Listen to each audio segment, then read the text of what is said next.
Boa tarde a todos, né, que estão aqui. Astronomia para professores dos anos iniciais do ensino fundamental.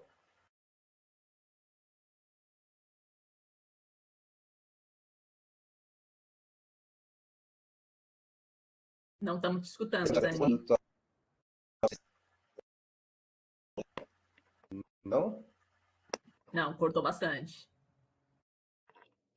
Agora. Voltou.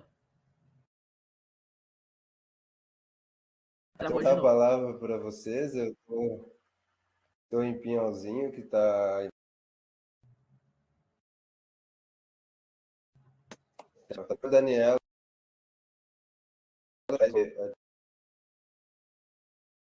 né?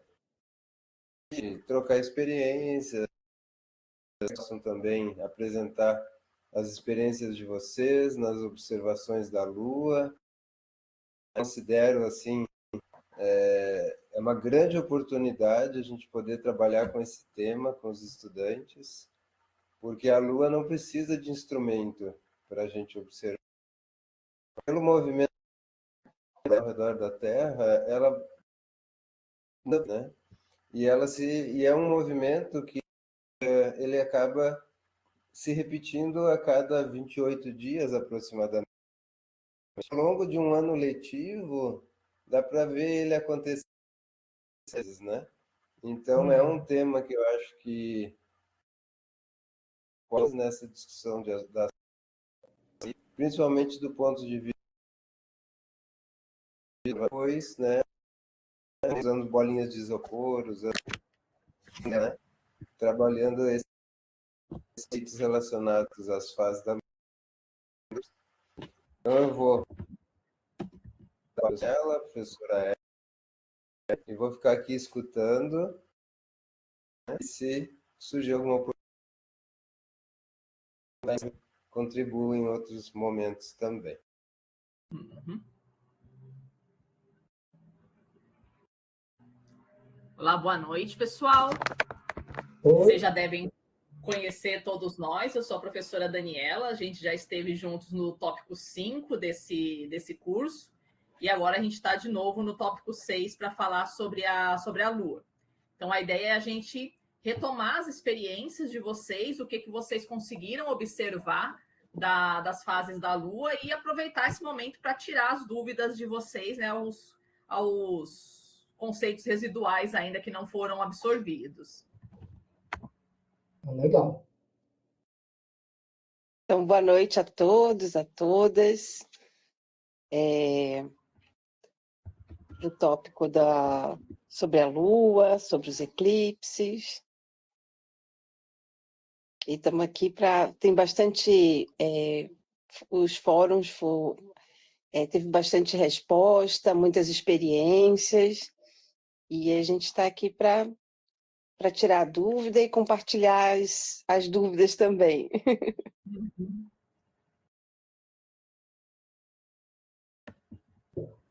Uhum. Podemos começar comentando um pouco sobre as respostas que vocês tiveram nos fóruns. Cara, achei sensacional. Realmente deu para perceber bastante o aprendizado de vocês ao longo das experiências que vocês relataram. Deu a perceber bastante que vocês fizeram dentro da medida do possível, o rigor científico, né, de você fazer essa coisa da observação sistemática. E isso que o professor Daniel estava comentando, que a Lua é um astro bastante fácil de você observar, diferentemente de um planeta, diferentemente de uma estrela, que a gente vai confundir muito, né? O que é um planeta, o que é uma estrela. A Lua não, ninguém confunde o que é a Lua, então isso facilita bastante a gente fazer a observação.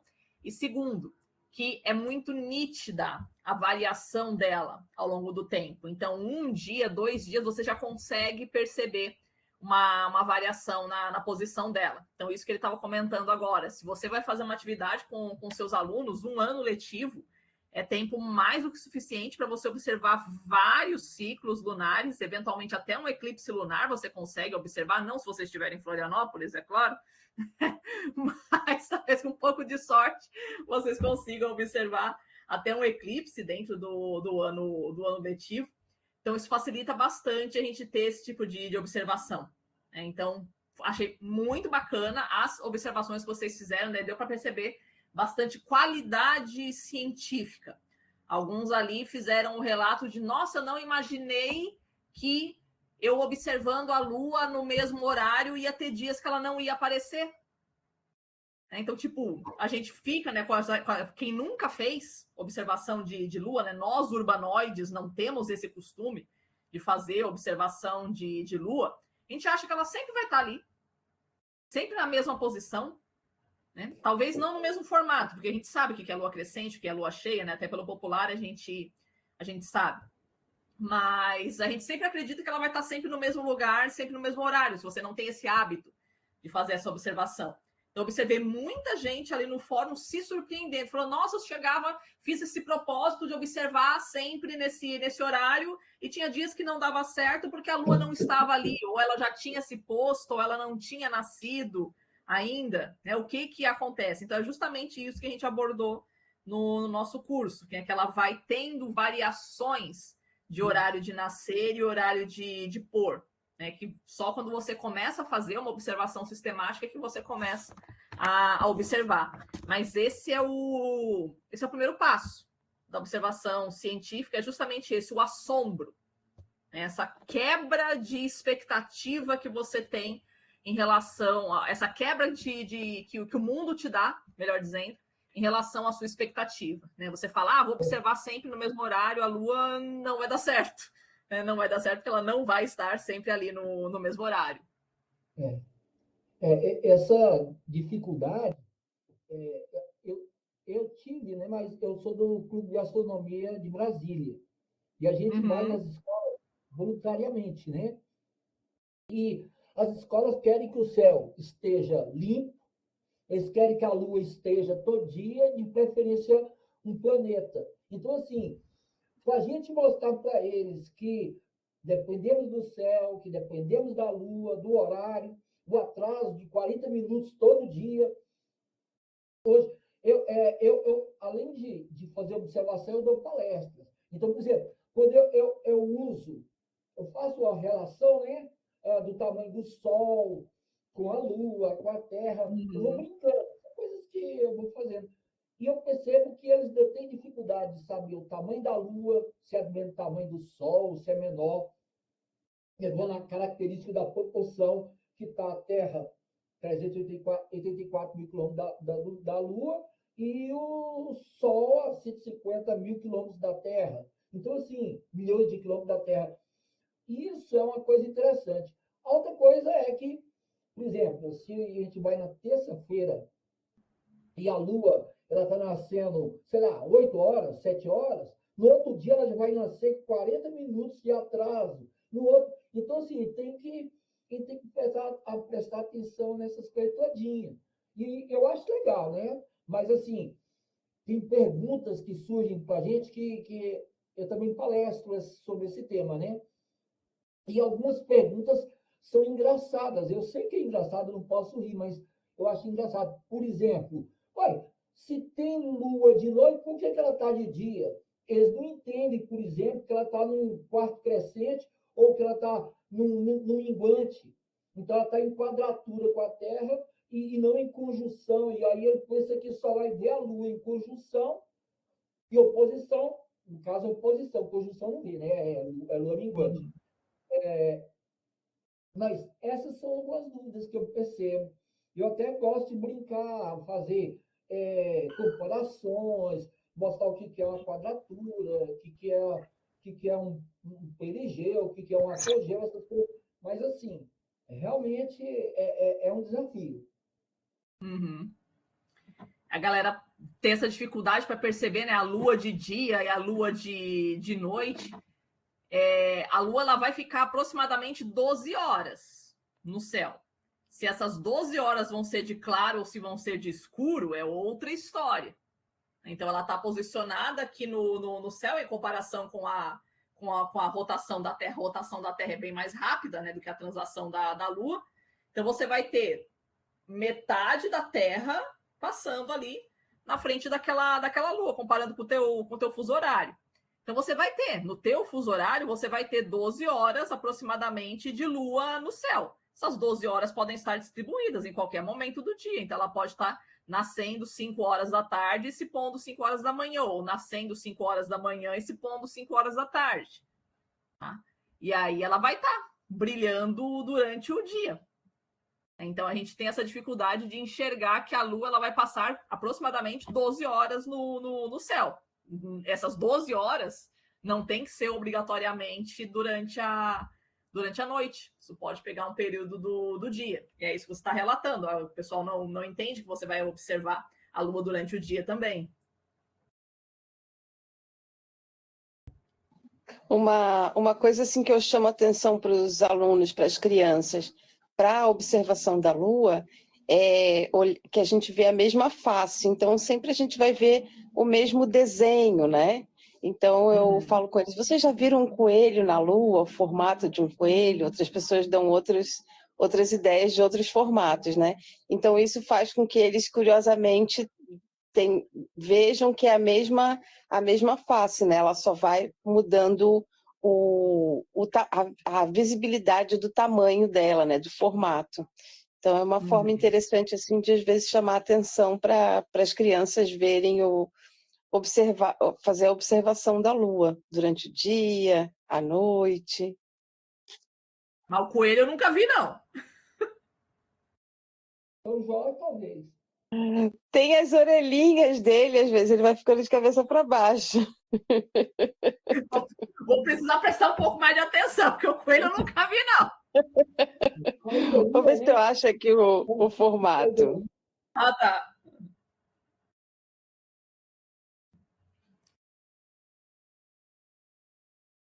Que mais? Uma outra sugestão que eu posso dar para vocês. Alguns já fizeram esse experimento, que era realmente esse o intuito, de você observando a mudança no formato da Lua, né? De você observando esse crescente, esse decrescente a cada dia. Isso que a gente estava discutindo, que é muito fácil você fazer esse tipo de observação. Teve um comentário ali que eu estou me recordando agora, dizendo, eu não consigo definir muito bem o que, quando ela está na cheia ou quando são os primeiros dias da crescente, ou melhor dizendo, os últimos dias da crescente, né? O que diferencia? Qual é o último dia da crescente, qual é o primeiro dia da cheia? Né? Gente, isso daí não vai ser numa primeira observação de lua que você vai conseguir observar, que você vai conseguir perceber. Tá? Isso realmente demanda um olho mais treinado. Até para nós, que a gente já tem mais experiência na astronomia, ainda fica difícil. Se a gente não consultar o calendário, se só no cru, vamos dizer assim, a gente também vai ter essa dificuldade de perceber, né? Qual que é o último dia da crescente, qual que é o primeiro dia da cheia. Então, você realmente precisa de mais experiência para você conseguir fazer essa visualização, tá? Mas, de qualquer forma, a gente consegue, né? Mesmo com pouco treino, a gente consegue percebendo cada dia, vai tendo essa variaçãozinha aí na posição da Lua, né? Tanto na posição de céu dela, que vocês notaram muito bem essa variação de posição, e no preenchimento dela. Né? A gente consegue perceber muito nitidamente também.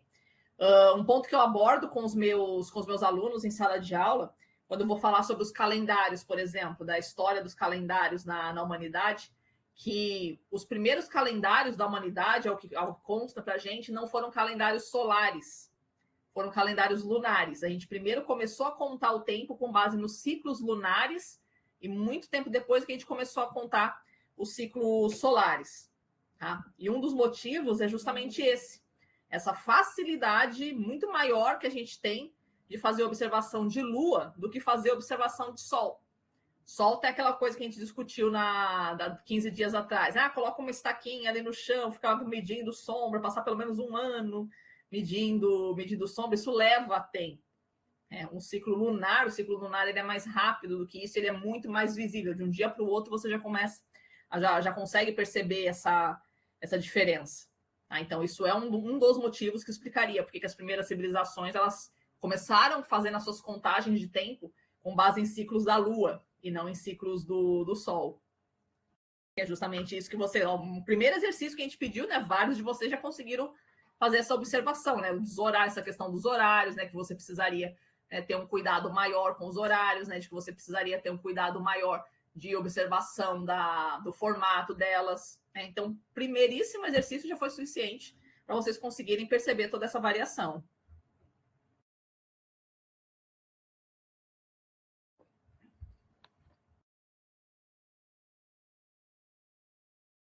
Quem mais quer comentar alguma coisa?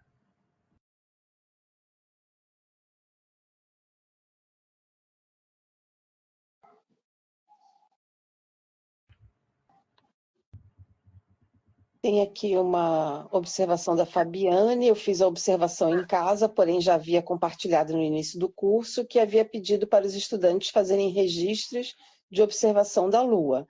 Às vezes, na saída da escola, às 5 horas, os estudantes vêm me procurar para mostrar a Lua. Olha que legal, né? Uhum. O Kleber colocou que observou um eclipse lunar. Ele estava a quase 90 graus no céu e tive que deitar no chão. Peguei uma gripe, mas valeu a pena. Ainda não tinha telescópio, então foi a olho nu. As fases Não, dos nem eclipses. precisa, né?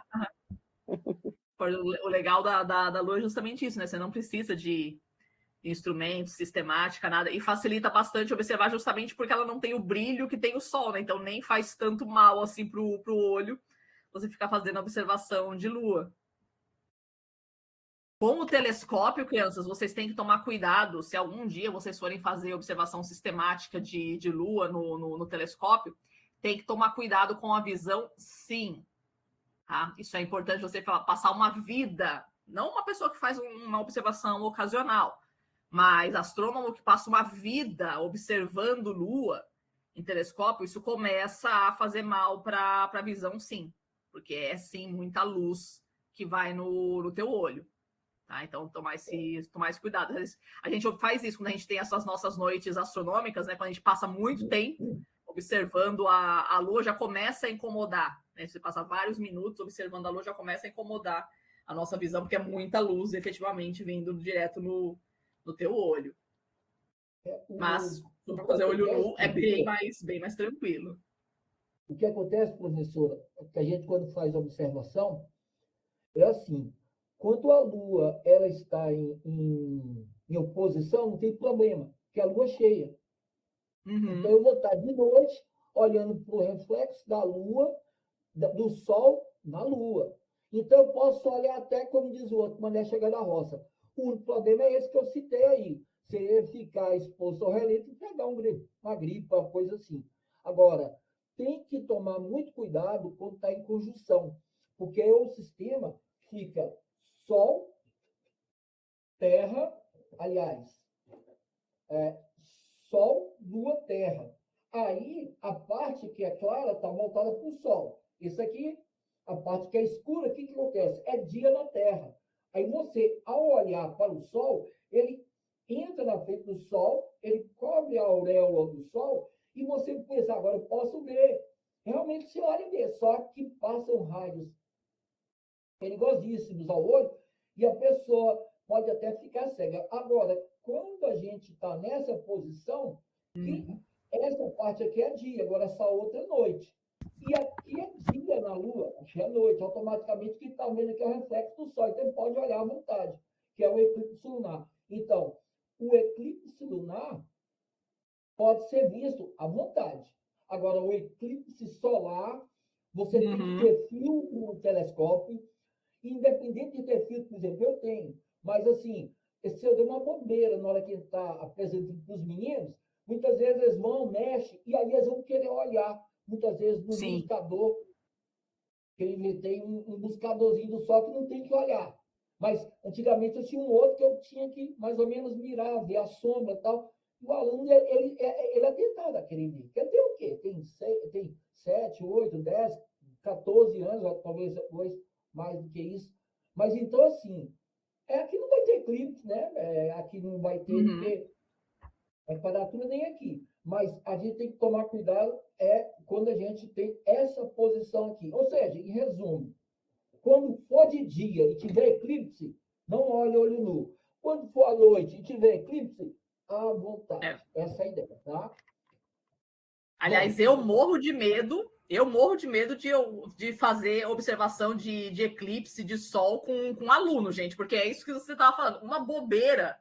Qualquer que o moleque vai lá olhar no telescópio, meu Deus do céu, né? Acabou. Então, tipo, se estiver fazendo qualquer tipo de observação de manchas solares, qualquer tipo de observação de sol que você estiver fazendo, você tem que ter um cuidado extremo ali para não deixar aquela lente na mão do moleque, porque se ele olhar, já era, cara, você perde a visão ali na hora. E até para a gente fazer observação de eclipse sem o telescópio. Eu presenciei esse último eclipse anular que a gente teve aqui no Brasil em 2023. Eu fui para Natal para conseguir fazer essa observação. Cara, na boa, eu voltei de lá e eu observei com filtro 14, aquele de vidrinho de soldador e tal. Mas eu voltei de lá, eu levei uns 2 meses com a visão meio zureta, sério mesmo.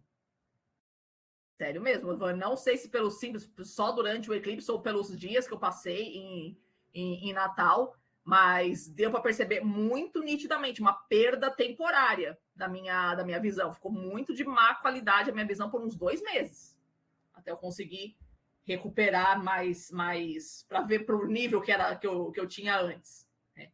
Mas foi bem preocupante. Então, realmente, a gente precisa ter um cuidado extremo da gente fazer essa observação de eclipse. A Fabiane falou aqui que se recorda de um eclipse na década de 90, quando era criança, e que gostaria de ver novamente, né? O Daniel citou aqui que em 94 tivemos um maravilhoso eclipse solar total, visível nos céus catarinenses. E ele estava em Chapecó, é claro que não chove, né? Não tem sei, base. De Florianópolis, né? Aí a Fabiane colocou que morava em Ponta Grossa, no Paraná, e o Daniel colocou que no Brasil a sombra do eclipse entrou em Foz do Iguaçu e saiu em Criciúma. Em Ponta Grossa, aí ele pergunta, né, se foi eclipse total. Esse de 94 foi. Esse de 94 foi um total, né? Pegando essa listrinha aqui sul do Brasil.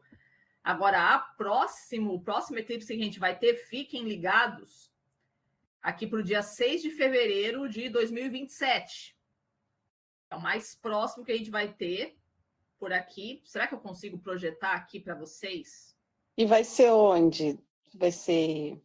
Vai pegar só aquela rabeirinha do Rio Grande do Sul. É bem sacanagem mesmo, assim. E tem chovido muito também. Exatamente, né? Deixa eu ver se eu consigo colocar. Será que eu consigo colocar aqui para vocês? Torne-se o apresentador. Deixa eu ver aqui se vai. Compartilhar a tela. Aqui. E você já está programada, né, Dani? É lógico, meu bem. Olha aqui. Essa página ela é muito bacana, o timeanddate.com/eclipse. Você vai conseguir fazer a visualização das datas próximas e quais vai ser as trajetórias deles. O que eu estou falando é esse daqui, ó. Esse aqui que está marcando com o número 3 para o dia 6 de fevereiro de 2027. Olha a trajetória dele. Ele vai ser um eclipse anular, que é aquele que você vai ver aquele anel de fogo do Sol no entorno da Lua, encobrindo ele. E aí, olha por onde é que ele vai passar. É belíssimo, é belíssimo, é belíssimo. Aí essa aqui vai ser essa parte mais escurinha aqui, que é a parte da anularidade, onde você vai ter a maior visualização. Deixa eu ver se eu consigo ampliar isso daqui para vocês visualizarem para onde vocês têm que ir. Então, tipo, você não vai precisar sair do Brasil para você conseguir observar esse eclipse. Eu odeio essas propagandas. Ó.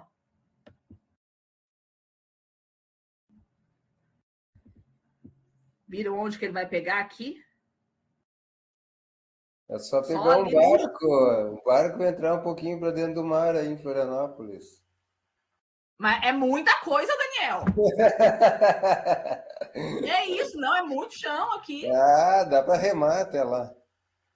Não, se alguém fizer um desses tours assim, eu topo, mas é muito chão. Então só vai dar para pegar essa rabeirinha aqui do Chuí, tá? Ou aqui nessa região, em Punta del Este. Aí fica a dica, pessoal, né? Punta del Este aqui no Uruguai. Imagina, Punta del Este para a gente fazer o eclipse. Já estou combinando com as minhas amigas aqui, vamos todas nós. Ô, Dani, a Fabiane está pedindo para compartilhar esse site. É o timeanddate.com. Deixa eu mostrar aqui. Vou colocar aqui, aí, ó, eu vou colocar a listagem. Vou fazer o Ctrl+C, Ctrl+V aqui. Como é que eu coloco? Faço um chat aqui. Já coloquei ali, Dani. Colocou? Já. Tá. Uhum. Agora, para eu descompartilhar. Deixa eu continuar compartilhando a tela, porque se não der certo essa nossa programação aqui para 2020, para fevereiro de 2027, a gente pode tentar uma outra, que é o que eu estou convencendo a minha amiga Rica a querer ir comigo, para esse aqui do dia 2 de agosto de 2027, que vai passar pelo Egito. Conseguem ver aqui a trajetória? Aí eu duvido que vai estar nublado. Esse daí é certeiro, né?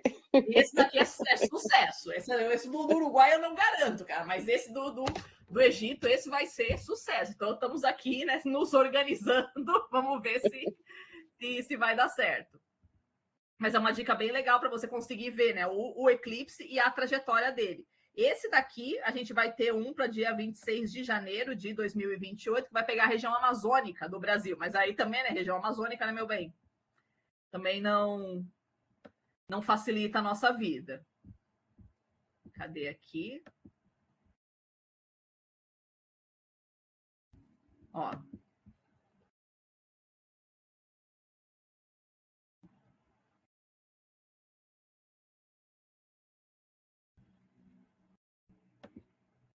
Aqui, ó, vai pegar quase todo o estado do Amapá, por exemplo. Quase todo o estado do Amapá e boa parte que atravessando todo o Pará e o Amazonas. Então, se você quiser ir para o Amapá, para você fazer essa observação desse eclipse em 2028, também dá para ir, mas é aquilo. A probabilidade de estar nublado vai ser também enorme.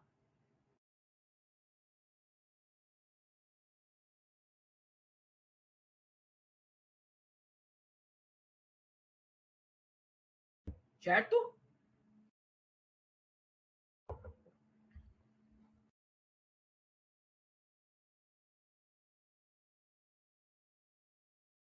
Não estou te ouvindo, Érica. Aqui. O Daniel já compartilhou aqui no grupo, né? E deixa eu ver se tem mais alguma mensagem. Aí a Roberta pediu para colocar lá no grupo, mas aí já está aqui. De repente, depois o Daniel já coloca no grupo, eu acho que do WhatsApp, né? Que tal? E... Um outro que eu posso mostrar para vocês também, eu não lembro se eu mostrei esse na aula, que é o simulador dos movimentos lunares. Não lembro se eu cheguei a mostrar esse daqui.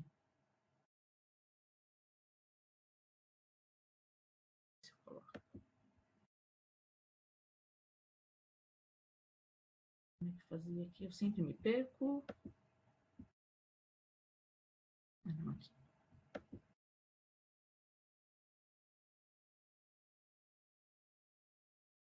Os eclipses lunares são mais comuns que os solares? Não, né? Eles não são. Os eclipses lunares e os solares, eles acontecem aproximadamente na mesma proporção, coisa de 2 por ano, em média, tá? Então, aproximadamente 2 eclipses solares e 2 eclipses lunares por ano. Ah, pode ter um ano que vai ter um, aí vai ter outro ano que vai ter 3, né? Um no começo, outro no meio, outro no finalzinho do ano, mas em média, eles acontecem 2 vezes por ano. O que acontece é que os eclipses lunares, eles são muito mais democráticos do que os eclipses solares. Por quê? aquilo que a gente estava mostrando aqui. Deixa eu voltar aqui nessa página. Vou projetar aqui para vocês.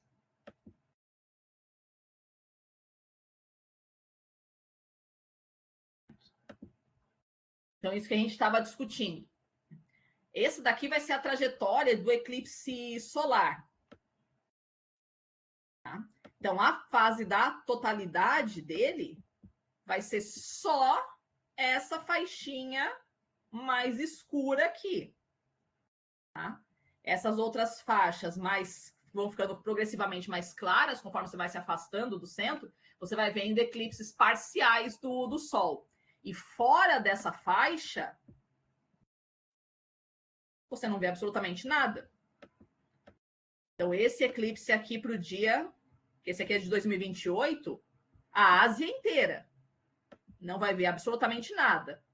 Canadá, praticamente nada. Boa parte da África não vai ver absolutamente nada. A Austrália não vai ver absolutamente nada desse eclipse, percebe? Então, a gente tem essa impressão de que os eclipses solares eles acontecem com menos frequência. Não é que eles acontecem com menos frequência, é que a área do planeta que é abrangida por eles é muito menor. Vamos ver se a gente acha um solar aqui. Um lunar, melhor dizendo. E temos um para 2026, 2 a 3 de março de 2026. Não ajuda muito que ele vai pegar no meio do Pacífico, né? Não peguei um bom exemplo, mas tudo bem. A ideia vale. Então, esse aqui para março de 2026, olha o que vai acontecer. Esta área toda escurecida, essa é toda a área que vai conseguir ver o eclipse total da Lua. Então, é muito fácil a gente perceber que é uma área muitíssimo maior do que a área que você consegue ver um eclipse total do Sol, por exemplo. Tá? Então, a quantidade de pessoas que vão conseguir ver um eclipse lunar vai de polo até polo. Então, do polo norte até o polo sul, todo mundo que estiver naquele fuso horário vai conseguir ver esse eclipse. A faixa que é abrangida por um eclipse solar, ela é muito estreitinha, não chega a 300 quilômetros. Então, só a população que está nessa faixinha de 300 quilômetros de espessura, nem isso, é que vai conseguir ver o eclipse solar. Então, por isso que a gente tem essa impressão de que tem mais eclipse lunar do que eclipse solar. Não é? Eles acontecem na mesma proporção, aproximadamente 2 vezes por ano. Mas a área de abrangência dos lunares é muito maior do que a do solar. Alguém saberia explicar por quê?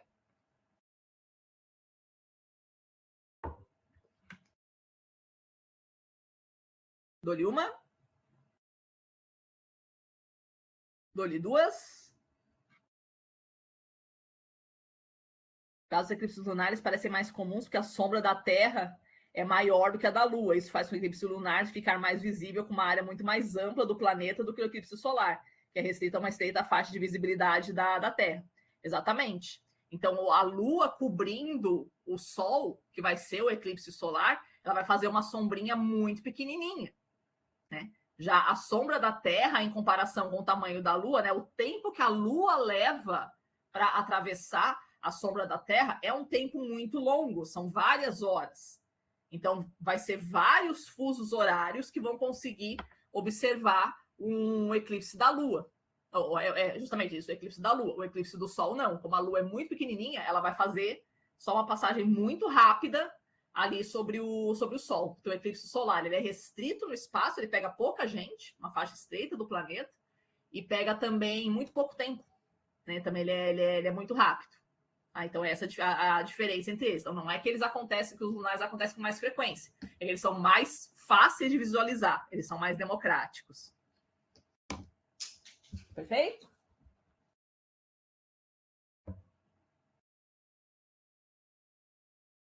O lunar se demora... Com sorte, você pega uma madrugada inteira, o eclipse lunar. Né? Então, da hora que começa a escurecer até a fase da totalidade, até terminar de sair, cara, com sorte, você pega uma madrugada inteira de observação. Não vai com o sol, né? As loucuras, a gente fazer uma viagem para ir ver eclipse solar para ficar 5 minutos ali. e observando o Sol. Astrônomo tem que ser muito maluco mesmo, cara, para correr atrás dessas coisas.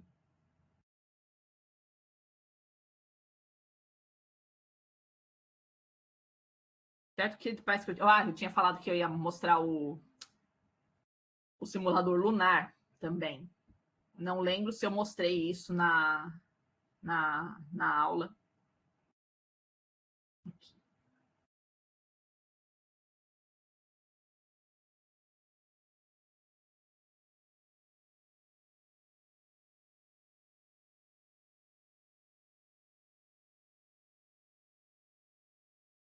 Esse daqui também é legal para você conseguir fazer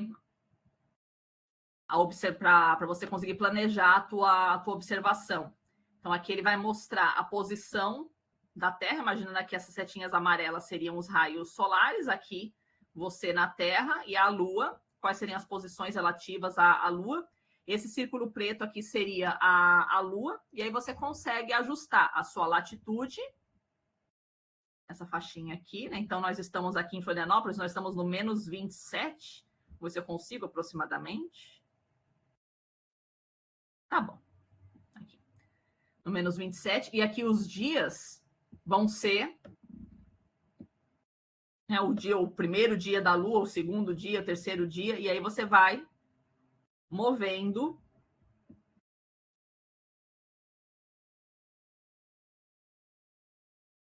o cursorzinho aqui, você vai conseguindo perceber as mudanças na fase da Lua. Tá?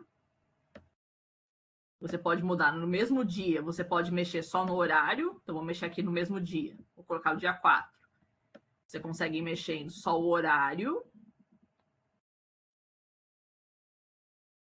ou você pode ir mudando também o dia.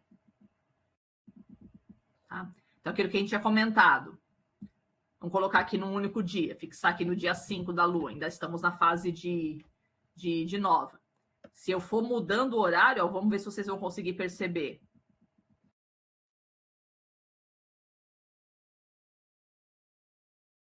Num ciclo de 24 horas, já é mais do que suficiente para você ir percebendo a variação do brilho dela. Talvez você não consiga perceber isso a olho nu, mas se você tiver a oportunidade de ficar, eventualmente, né, uma noite observando no telescópio, você já consegue perceber, depois de 1 hora, 2 horas, que você vai ver que a faixa de Lua coberta pela, né, que tem iluminação, vai sendo maior ou menor. E aí ela vai mostrando também, né, conforme você vai variando os dias, vai mostrando também a posição relativa da Lua em relação à Terra, que é aquilo que a gente observou na aula também. Tá? Você pode ir mudando a latitude para você ir vendo como você vai variando a posição da Lua em relação à Terra. Aquela dica que a gente deu, que vocês gostaram, né? Quando você está no hemisfério sul aqui, né? A Lua parece um Czinho. Quando ela está crescente, e aí ela passa a ser um D quando ela está decrescendo, ou seja, minguante. Quando você vai para o hemisfério norte, aí é o contrário. Ó. Quando ela está crescendo, é que ela forma o D, passa para cheia. E depois, quando ela está decrescendo, é que ela forma o C. Tá? Uma outra dúvida que apareceu ali no fórum de vocês era como é que eu estou vendo quando fala que entra na fase cheia, que seria aqui pelo dia 14 e pelo dia 15. Vamos manter no hemisfério norte, não importa agora para o nosso argumento. E aí passa o dia 16, 17 e tal. Essa posição aqui, por exemplo, a gente ainda chama de lua cheia. Mas ela já não está mais cheia. Percebe?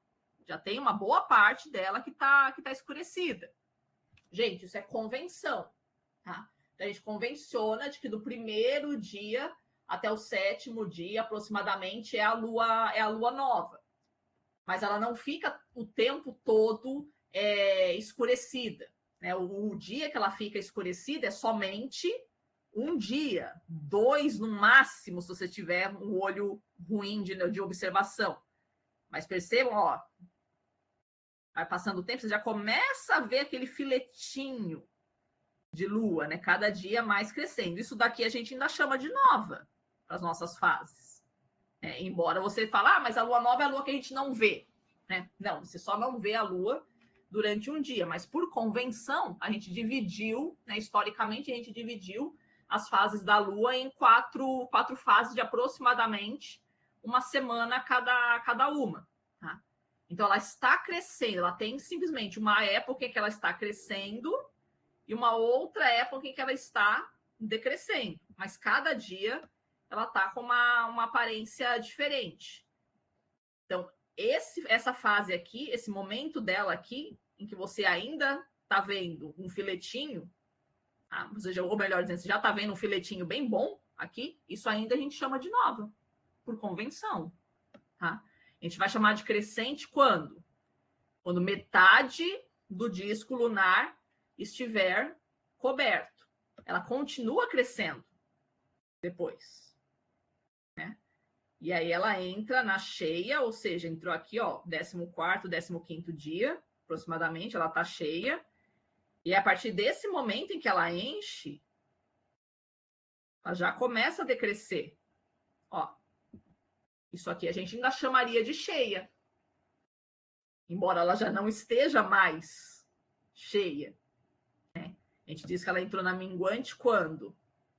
Quando 1/4 do disco lunar estiver encoberto somente. Então, a partir daqui que a gente chama de minguante para efeitos de fases da Lua no calendário. Mas desde muito antes ela já está minguando, perceberam? Então, a gente ainda chama isso daqui de cheia, mas ela já está minguando. É por isso que é bom a gente frisar o nome, né? Quarto minguante. Porque a partir daqui que você tem 1/4 da Lua só, que ela vai continuar minguando, diminuindo. Então, não tem essa preocupação, apareceu bastante esse tipo de preocupação para vocês, de que eu vou compartilhar o link aqui já. Né? Apareceu bastante esse tipo de preocupação. Eu estou vendo, né? Eu vi no calendário que a fase da Lua era cheia, mas ela já estava diminuída. Né? É por convenção, né? O primeiro dia que a gente chama de Lua cheia é o dia em que ela completou totalmente o disco, né? Mas ela já vai começar a diminuir a partir dali. Deixa eu colocar aqui para vocês também. Esse aqui é um pessoal lá da UFSC que faz. Acho muito legal.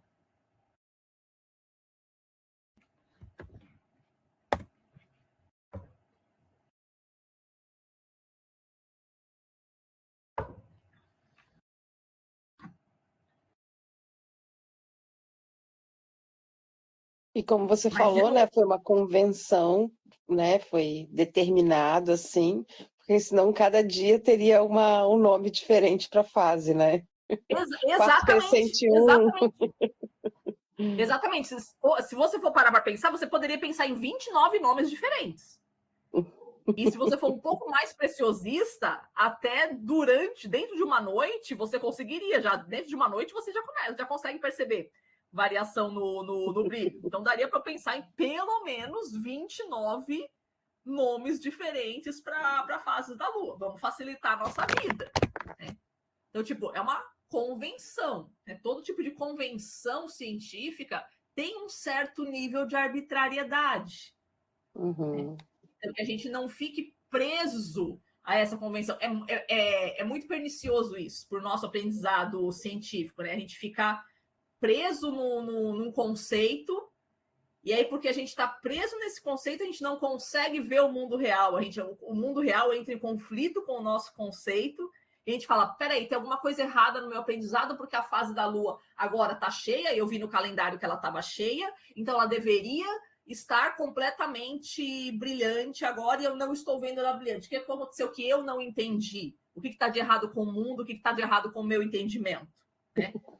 É isso que a pessoa pensa, né? Então, tipo, não tem nada de errado com o mundo, não tem nada de errado com o teu entendimento. É a nossa convenção de que o primeiro dia da lua cheia é o dia em que ela fica mais... e ela já começa a diminuir. Justamente que a gente coloca essa nomenclatura de gibosa para colocar essa fase de transição, em que ela já não está mais, né, nesse quarto, ela já está um pouco aumentada, né, já forma mais ou menos já tem um formatinho um pouco mais arredondado, né, tanto pelo lado que ela já é arredondada mesmo, quanto para a parte dela que você vai se iluminando, ela vai formando mais, deixando ela mais iluminada, né, a parte mais curvada. Mas o que eu costumo dizer, né? Talvez você esteja trocando 6 por meia dúzia, ou 6 por 12, aí no caso, que o que você está fazendo é aumentar o número de nomenclaturas, né? Não sei se essa seria a melhor saída, né? Você aumentar o número de nomenclaturas para as fases da Lua, ou simplesmente você... Eu gosto de ir nessa linha de argumentação, você simplesmente descolar um pouco, né? Que a gente se preocupe menos com nomenclaturas e mais com a observação mesmo.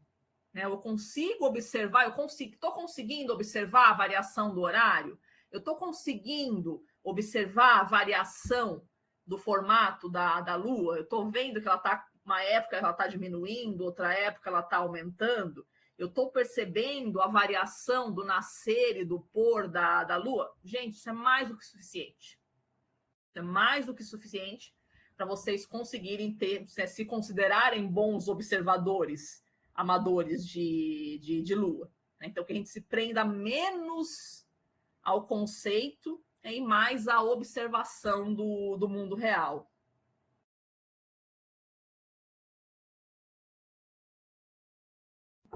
Certo até aqui? Quem mais tem algum comentário, crianças? A gibosa pode ser acrescente ou amenguante, sim, né? Porque ela vai formando esse formatinho mais arredondadinho, né?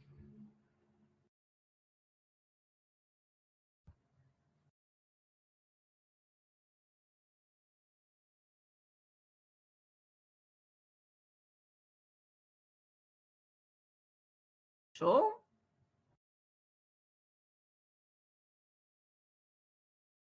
Mais alguma questão, crianças?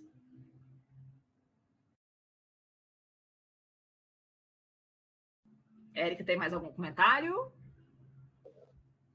Eu acho que não, os vídeos ficaram muito bons, assim, já tem os simuladores lá, eu acho que experimentar os simuladores ia ser muito legal, né? Eu acho que eles já têm se divertido bastante, falaram bastante do Stellarium, e agora tem essas outras opções que você repassou aí, dos eclipses, das fases da Lua. Eu gostei muito das fases da Lua, enquanto observador, e você vê e que dá para explicar o dia a dia, né? Todos os dias, sim, não só a semana. O horário de nascer e o horário de pôr, mas, de novo, é um costume que eu tenho observado entre professores e entre pais, da gente gostar bastante de aplicativos, gostar bastante de simuladores. Eu e a Érica, a gente gosta de frisar sempre esse ponto, né? Não se viciem em aplicativos, em simuladores, né? Aprendam a vivenciar o mundo real, né? Se você ficar preso no simulador, é claro que ele é uma ferramenta muito, muito útil, mas nada substitui aquela tua experiência. Você fazer a sua observação de mundo real, você efetivamente entronizar aquele conteúdo só quando você estiver fazendo observação de mundo real, né? O ideal é a gente ter isso em gabinete, né? Fazer essa aula em gabinete, mas nada substitui uma observação de mundo real mesmo. Então, que a gente não se vicie com o online, né? Que a gente se vicie no mundo real. Vou utilizar com meus alunos na próxima semana. Amanhã eu vou levar a ficha com observação da Lua, passarei para ele as fichas. Amanhã vamos realizar a troca de experiências, eles estão fascinados. é muito legal isso, né? Quando você coloca a molecada para botar a mão na massa mesmo, né? Eles adoram, né? E ele, mas eu percebi isso, porque meu pai não tinha percebido ainda, porque a professora não tinha percebido ainda, né? Quando eles pegam a gente no jeito, professora, você não tinha percebido isso ainda. Meu Deus do céu, os caras, como é que se sentem, né? Eles se sentem. É muito bom esse momento.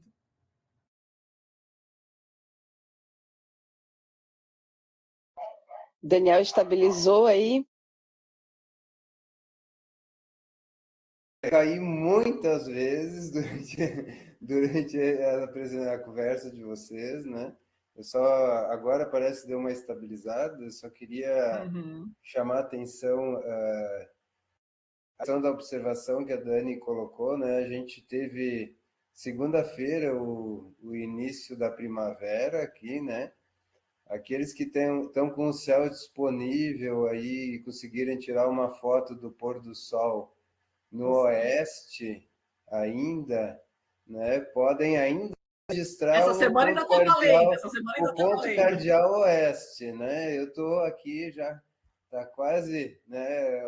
Onde eu estou, está quase o pôr do sol. Eu já registrei ontem, vou tirar mais uma fotinho hoje.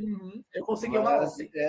São poucos dias do ano que a gente consegue isso, né? Então, para aqueles que puderem, esse registro, o pôr do sol, né? Ele segunda-feira foi exatamente no oeste, né? Mas de segunda para hoje praticamente ninguém vai perceber a diferença, né? Então tá valendo ainda o pôr do sol no ponto cardeal oeste, né? E a Lua também. A Lua está, né, começando a crescer. E se vocês, né, conseguem fotografar, registrar ela ali, vocês vão ter. E dá para acompanhar. Essa semana vai ficar muito legal de acompanhar no pôr do sol a Lua, as mudanças, né? Ela está muito bonita. Ontem estava só aquele risquinho. Hoje dá para, provavelmente vai estar visível a Lucinéria, né? Que não foi falado aqui, mas que é interessante, que alguns já devem ter percebido que o filetezinho consegue enxergar bem mais escuro, né, o restante do círculo da Lua, né? E às vezes se pergunta, mas como é possível se o lado iluminado está de costa para nós, né? Então essa luz muito mais fraca é a luz que bate na atmosfera da Terra e reflete de volta na Lua. Então, né, não é a luz que a Lua está recebendo direto do Sol, mas é a luz que está batendo na atmosfera da Terra e iluminando, né, sendo refletida na direção da Lua. Então, prestem atenção. Quem nunca ouviu falar, pesquise um pouco. Luz cinérea, né? Então, a luz cinérea que nós conseguimos perceber, principalmente 2 dias depois da Lua nova, né? 3, 4 dias, enquanto ainda está bem fininha a Lua, né? Não tá, porque no momento que ela fica bem mais iluminada, aí o contraste já não nos permite ver o restante do círculo, né? Então, ficam essas dicas. Eu vou me despedir de vocês e vou deixar a Dani e a Érica se despedirem também. Se quiserem discutir mais um pouquinho, podem discutir tranquilamente, tá? Só dizer que o tópico 7 está andando. A gente vai fazer a discussão do tópico 7. O nosso curso já está para o final, né? Então, quem está conseguindo aí levar as atividades regularmente, né? Mais algumas semanas e o nosso curso chega ao fim. Eu acabei jogando a live de observação lá para o final de outubro, tá? Que aí eu quero ver se a gente consegue pegar Saturno aí numa posição mais favorável e que eu possa estar mostrando para vocês. Mas então um abraço a todos e a todas, né? Obrigado novamente a Dani e a Érica. Deixo elas aí com vocês mais alguns minutinhos, mas eu já vou me despedindo. Então um abraço aí para vocês. Valeu, Dani. Tchau, Daniel. Obrigada. Aqui as perguntas aqui, algumas perguntas eu sempre fiz. O tamanho da Lua em comparação com a Terra. O diâmetro da Terra é aproximadamente 12 mil quilômetros e o da Lua está quase 2 mil. Então, você pode colocar 6 vezes menos, né, em termos de diâmetro da Lua. Tá? E a distância que ela está da Terra é 384, a média, né? 384 mil quilômetros. Isso daria aproximadamente 1 segundo luz, né? Que a luz demora 300 mil quilômetros, ela demora 1 segundo para percorrer 300 mil quilômetros, então pouco mais do que 1 segundo luz seria essa a distância para a Lua. Né? Quanto tempo leva um foguete para chegar hoje em dia na Lua? Não faço ideia, que eu não estou completamente por fora da tecnologia dos foguetes hoje. A Érica tem alguma resposta nesse sentido? Eu vi aqui que ele perguntou também sobre o peso, né? Sobre o peso quanto pesaria na Lua. Isso está no vídeo, a Gleice explicou bem direitinho. Isso está no vídeo, ela fala que assim, muitas vezes a gente fala assim, não tem gravidade na Lua, a gente escuta muito isso, né? E é que é 1/6 da gravidade da Terra, me corrija se eu estiver errada, professora. E aí eu acho que o exemplo que ela deu, se eu peso 72 quilos aqui na Terra, o meu peso lá vai ser equivalente a 14 quilos, então essa sensação de leveza, né? Os foguetes antes, os da Apollo, levavam dias, se eu não me engano, porque tem que fazer, tem que alinhar bem certinho para fazer a entrada. Agora eu não sei, eu tenho que acompanhar com os novos, né, que estão mandando os robôs, então eu tenho que acompanhar os novos quanto tempo é. Mas isso é fácil obter na internet, no Google. Se eu não me engano, a Apollo acho que levou 9 dias para chegar. Acho que foi em torno disso. Bastante Agora, tempo. Para agora, eu não faço a menor ideia de qual é essa modernidade, quando é que eles estariam. Em relação a gente observar o nosso equinócio, então ainda está valendo isso que o professor Daniel estava colocando, ainda está valendo vocês fazerem a observação do equinócio para essa semana, ainda não vai ter essa variação. Eu, felizmente, ontem abriu o céu aqui em Floripa, então ainda consegui, foi na segunda-feira o equinócio, mas para terça-feira ainda deu. Aí eu consegui ter uma série de morros aqui, que eu moro numa face oeste, então tem uma série de morros aqui, e aí eu vou observando a posição do Sol ao longo do ano. Eu finalmente consegui observar, né, qual é a curvinha, qual é o morrinho, efetivamente, onde você vai ter o oeste. Falar, agora eu tenho a referência que é quando chega nesta curvinha que tá, essa montanha faz assim, essa aqui faz assim, então nessa que faz assim, é essa daqui, que é exatamente o oeste. Então, esse é o tipo de brincadeira que vocês podem fazer também. Se você tem um prédio, se você tem um morro, sempre tem alguma coisa no horizonte, sempre tem algum elemento no horizonte que permita para você identificar. Quando passa exatamente por aqui, esse daqui é que é o oeste ou o leste, né? Dependendo do que você consegue observar. Em Brasília deu ruim, o tempo está fechado no céu com muitas nuvens. Bom, Brasília também não facilita, né, gente? A metade do ano não chove, a outra metade só chove. Então, isso também não facilita a nossa vida. Brincadeira. Aproveitar os dias que tem céu limpo, porque lá realmente é limpo, né? Dá para ver bastante coisa.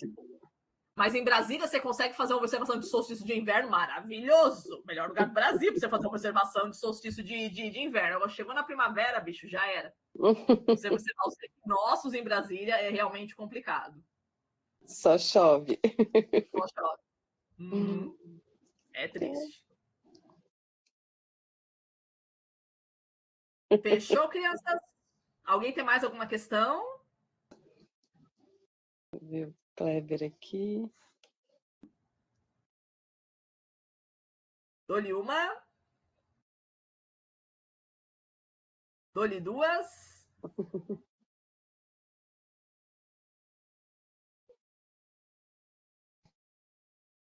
Dou-lhe 3.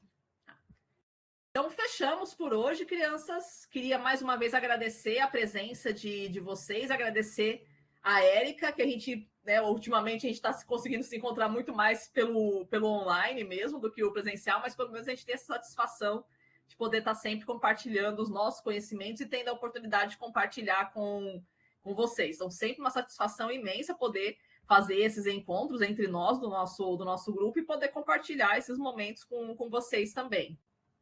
Então, a gente trazendo as nossas explanações para vocês trazendo as dúvidas para a gente, né, ajuda a gente a pensar quais são as nossas frentes de batalha para o futuro. É muito legal essa troca.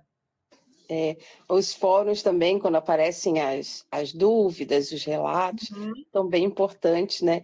É sempre muito bom te ver muito animada, Daniela, falando sobre assuntos que você conhece muito bem, trazendo essas novidades aí para a gente, né? O professor Daniel hoje ficou triste porque é um tema que ele é apaixonado e não conseguiu participar mais por causa da internet. Então, agradeço também pelo convite, por participar, agradeço aí a todo o grupo, a toda a turma, né? E vamos junto no tópico 7, no tópico 8, finalizar o curso.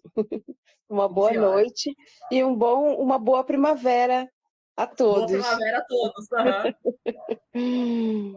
Então Fechou, crianças, muito obrigada mais uma vez pela participação de vocês e bons céus para vocês aí, na medida do possível. Bons céus para vocês. Beijo, tchau. Beijo, crianças. Tchau, tchau.